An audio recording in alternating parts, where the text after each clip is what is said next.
ठीक है, आपको भी संस्कारी बनना है ना।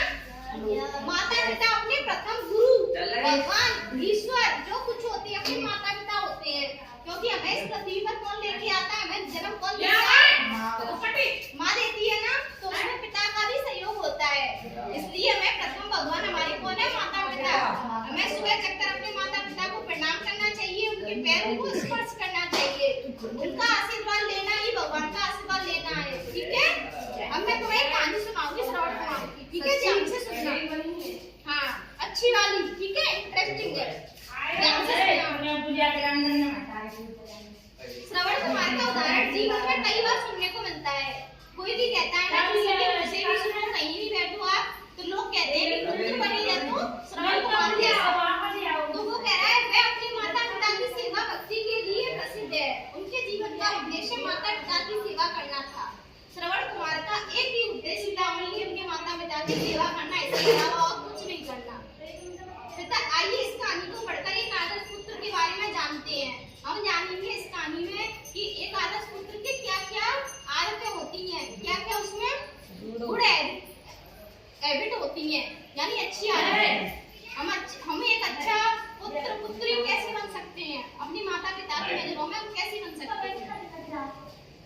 तो उस समय की पहले की बात है, श्रवण कुमार का एक बालक था, वह अंतकमुनि का पुत्र था। यानी जो श्रवण कुमार था उसके पिताजी का नाम क्या था, अंतक, यानी उसके दोनों नेत्र थे वो नहीं थे, नेत्रहीन थे, वो देख नहीं सकते थे अपनी आंखों से। ठीक है, श्रवण अपने माता पिता की खूब सेवा करता था। वह अपने माता पिता की कई बात नहीं टालता था, वह सदा वही काम करता था जो उसके माता पिता को अच्छा लगता था। ठीक है, मुनि और उनकी पत्नी दोनों बूढ़े हो चले, यानी श्रवण कुमार की माता और पिता दोनों वृद्ध हो गए, क्योंकि उनके पिता थे वो नेत्रहीन थे, उन्हें आंखों से कुछ भी नहीं दिखाई देता था। फिर दोनों अंध भी थे, दोनों माता पिता दोनों अंधे थे, उन्हें दिखाई नहीं देता था। एक बार उन्होंने तीर्थ यात्रा करने की इच्छा प्रकट की।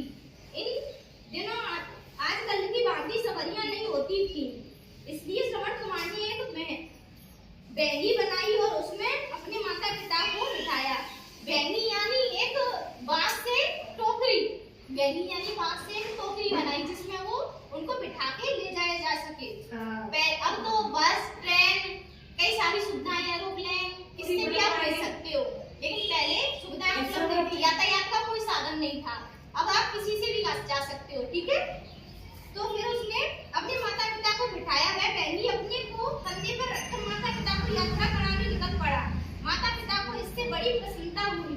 तीर्थ यात्रा कराते हुए श्रवण अयोध्या के पास एक जंगल में पहुंचे, यानी तीर्थ यात्रा करा रहे हैं वो जंगल में ले रहे हैं। ठीक है, उस समय रात हो गई थी। श्रवण के माता पिता को प्यास लगी, वे उनके लिए पानी लेने नदी पर गया। उस समय महाराज दशरथ भी नदी के पास शिकार खेलने गए थे। वे एक पेड़ के ओट में छुप गए थे। श्रवण ने अपनी पानी भरने के लिए नदी में घड़ा डुबोए। महाराजा को घड़े में पानी भरने की आवाज सुनाई पड़ी। उन्होंने सोचा कि कोई शेर या बाघ पानी पी रहा है। यानी जब श्रवण कुमार अपने माता पिता के लिए पानी लेने गए थे, उस टाइम उसे आवाज सुनाई थी, तो उसने बोला कि कोई जानवर है जो उसमें पानी पी रहा है, लेकिन वो कौन थे, श्रवण कुमार। पानी भरने के घड़ा डुबाया, महाराजा को घड़े में ये आवाज सुनाई दी। उन्होंने सोचा कि कोई शेर या बाघ है। उन्होंने आवाज की और निशाना किया और साधारण बाण चला दिया। बाण सीधा जाकर श्रवण को लगा, जिससे वह घायल होकर गिर पड़ा।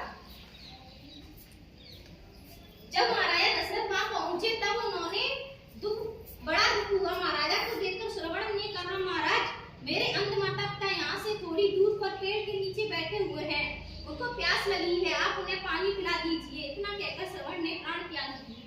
ठीक है, अब महाराजा दशरथ श्रवण के माता पिता के पास पानी लेकर गए। माता पिता ने सोचा कि बेटा श्रवण पानी ले आया है, बोले